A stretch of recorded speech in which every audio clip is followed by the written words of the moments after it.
Good morning, good morning. This is Marie Holiday. I hope everybody having a fabulous Saturday. And before we get into this exciting today's lecture, please hit that subscribe button, support and subscribe to my channel. I really do want to thank my 169 subscribers for hitting that button. My numbers are progressively rising, and also hit that notification button.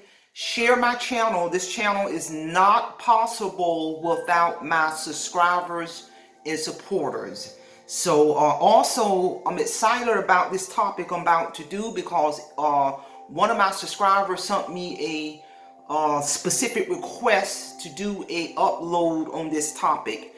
I've done my research, I've done my due diligence, and actually my spirit has always been guiding me to one day talk about this topic. So with that being said, let's get down to today's lecture. The focus of this lecture is going to be the horror of the Tuskegee Syphilis experience and the COVID-19 vaccine. Be wise.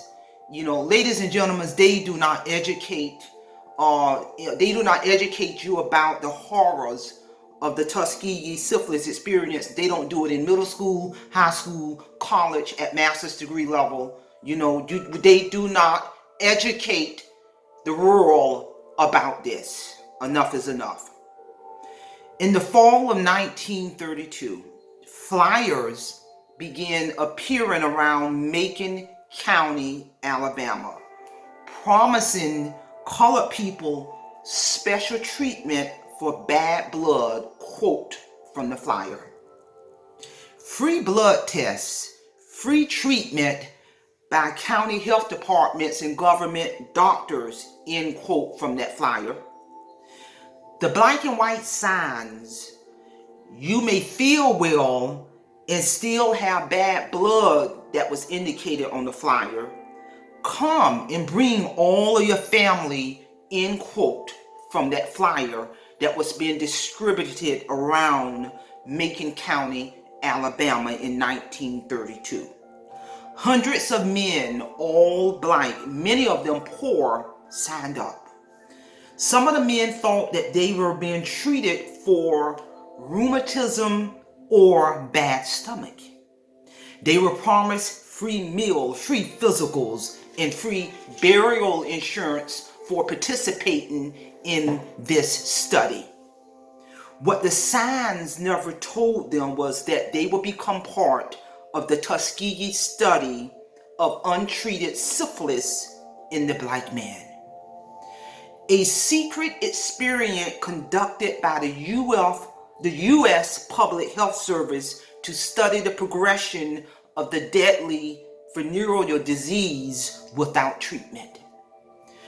When President Bill Clinton was in office, he gave an apology to the survivors of the experience on May 16, 1997. And I remember watching that apology, and it put me in tears. It was a day-long devotion. It was a day-long devotion to the fallout of the study. It destroyed the trust many African Americans have for medical institutions all the way up to this day. A legacy that continues to persist all the way up today. Not forgetting the horror of this Tuskegee Syphilis experience offers a unique opportunity for us to remind America and the world of the medical injustice that occurred in Macon County. A civil rights attorney by the name of Fred Gray brought a class action lawsuit on behalf of the study participants, aka the human guinea pigs, and I'm here to tell you, we have to continue to tell the story. That's why my spirit is so moved me to make sure I did my due diligence to present this. We have to continue to tell the story so that such injustice never happens again. You know, ladies and gentlemen, I got a couple of master's degrees, and I'm here to tell you they don't teach this at the university level, the high school level, the middle school level, the elementary level. It's almost like they deliberately bury the horrors of this experiment. The study recruited 600 black men, of which 399 was diagnosed with syphilis and 201 were a control group, meaning that control group did not have the disease. The researchers did not obtain informed consent from these men to treat them in this study, which was highly unethical. And they never told the men with syphilis that they were not being treated, but were simply being watched until they died and their bodies examined for the ravages of the disease. So even beyond death, they exploited these men. According to James H. Jones' book, Bad Blood, the Tuskegee Syphilis Experiment, I encourage every person in the world to read that book. You are not going to get the Hollywood version. Charles Pollard, one of the last survivors, recalled that he heard that men were receiving free physicals at a local one-room schoolhouse. So I went over and they told me I had bad blood. Charles Pollard, remember, quote from him. And that's what they have been telling me ever since.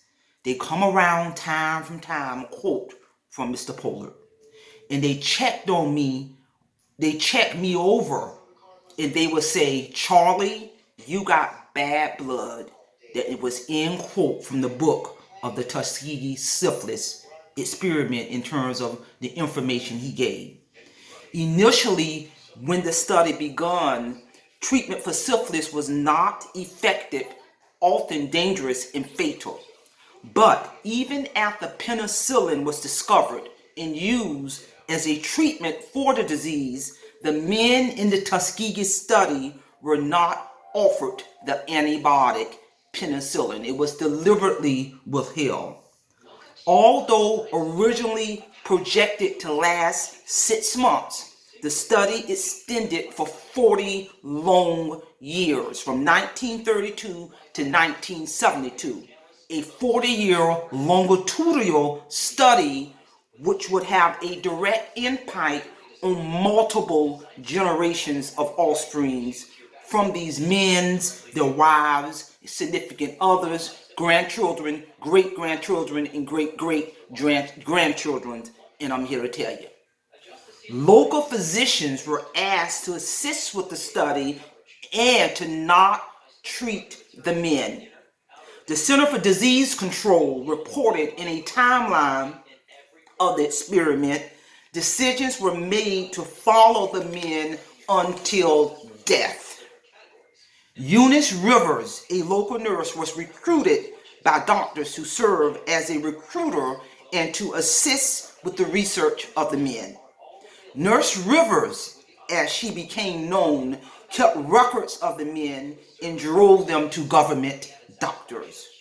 When they visited the community, she took them to doctor's appointments in a shiny station wagon with the government emblem on the front door. On one occasion, she followed a man to a private doctor to make sure he did not receive treatment. In 1945, according to the Center for Disease Control timeline, penicillin was accepted as treatment of choice for syphilis. The U.S. Public Health Service created what they call a rapid treatment center to help men afflicted with syphilis, except for the men in the Tuskegee study. It was almost like a corruption at the highest level. You know, CDC, doctors, the government, the researchers were all involved in this unethical practice. In 1966, a public health service investigator by the name of Peter Buxton raised concern about the study. Thank God. Peter Buxton wrote to the director of the U.S. Division of Venereal Disease about the ethics of the experiment. but the agency ignored Buxton's concerns. Buxton eventually leaked information about the unethical study to an Associated Press reporter by the name of Gene Heller, who years later called it one of the grossest violations of human rights I can imagine. On July 26, 1972, Gene Heller's story appeared on the front page of the New York Times, revealing that the men had deliberately been left untreated for 40 years. Syphilis victims in the United States study went untreated for 40 long years. The study was finally brought to a halt in the following year. A congressional subcommittee held hearings on the Tuskegee experiment. In 1973, that class action lawsuit was filed on behalf of the men in the study by Gray. He was the same civil rights lawyer who represented Rosa Parks, God bless him. Charles Pollard was among those he represented.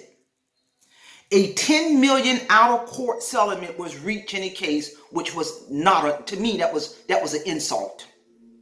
The U.S. government promised to give lifetime medical benefits and burial services to all living participants, the CDC reported.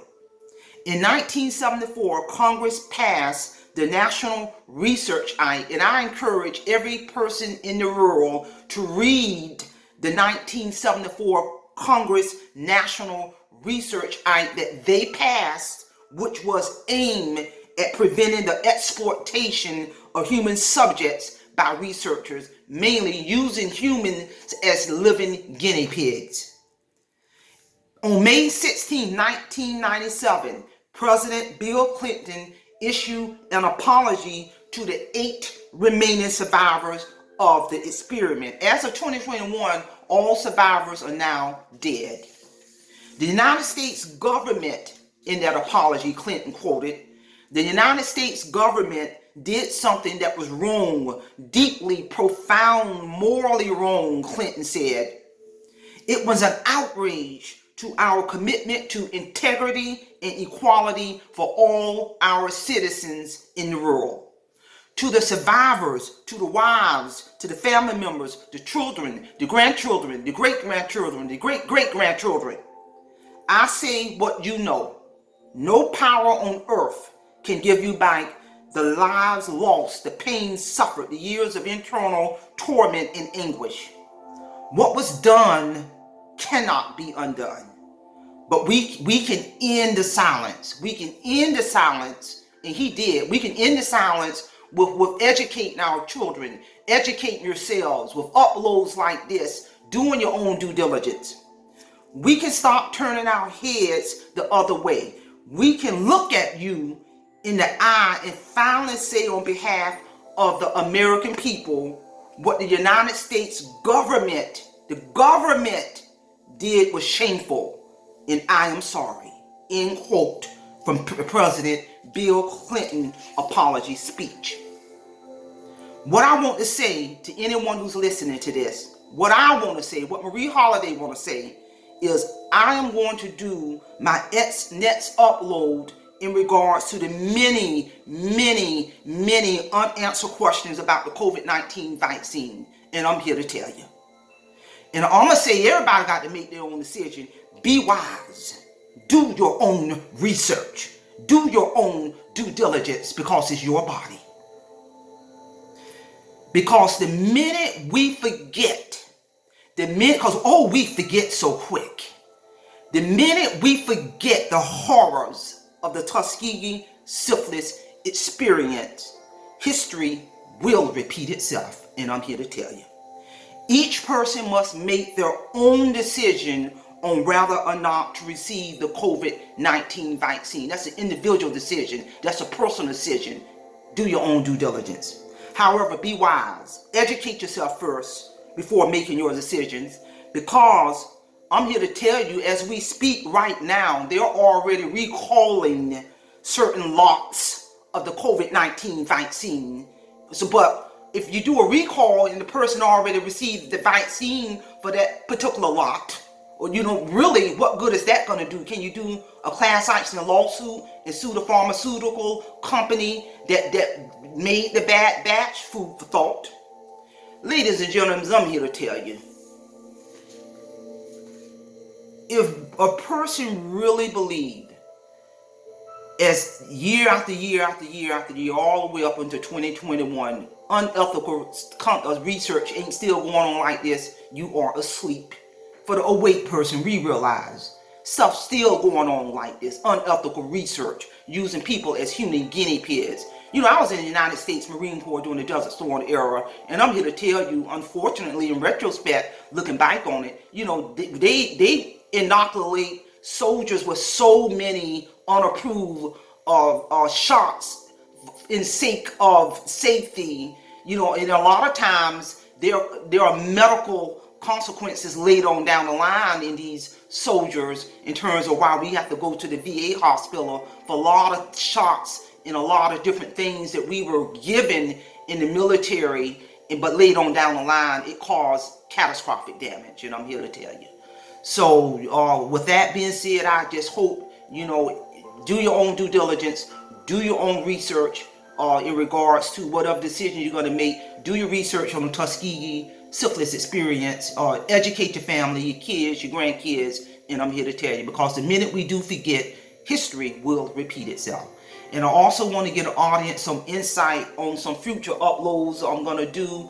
I'm gonna do a future upload on my upcoming 200 subscriber milestone. I'm at 169 subscribers.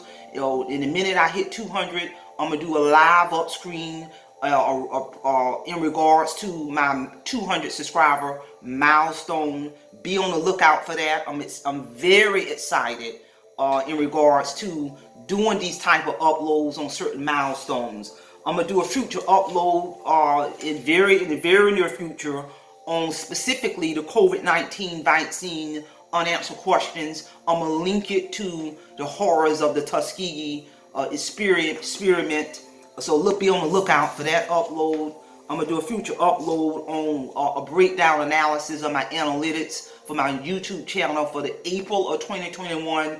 I look at everything in terms of the totality of my analytics, and I want to share those analytics for my April 2021 analytics to my viewers and my subscribers, in thanking everybody for every view, every watch hour, every subscription, every comment, every thumbs up. This channel, I'm telling you, is on the trajectory path of doing some phenomenal things, and I cannot say this enough. I cannot do that without my viewers, my subscribers, your comments, your specific requests on certain uploads. Continue to do that, and also get other people to support and subscribe to my channel. This is the real deal. I'm also going to do a future upload on how to manage your finances versus your finances managing you. So be on the lookout for these exciting uploads. And don't forget, please hit that subscribe button, hit that notification button. I really, really want to thank everyone for blocking out a time out of your life to support Marie Holiday channel. And with that being said, simplify, simple fidelis, simplify, simple fidelis, and I'm going to leave you in the care of your own conscience. Have a great morning.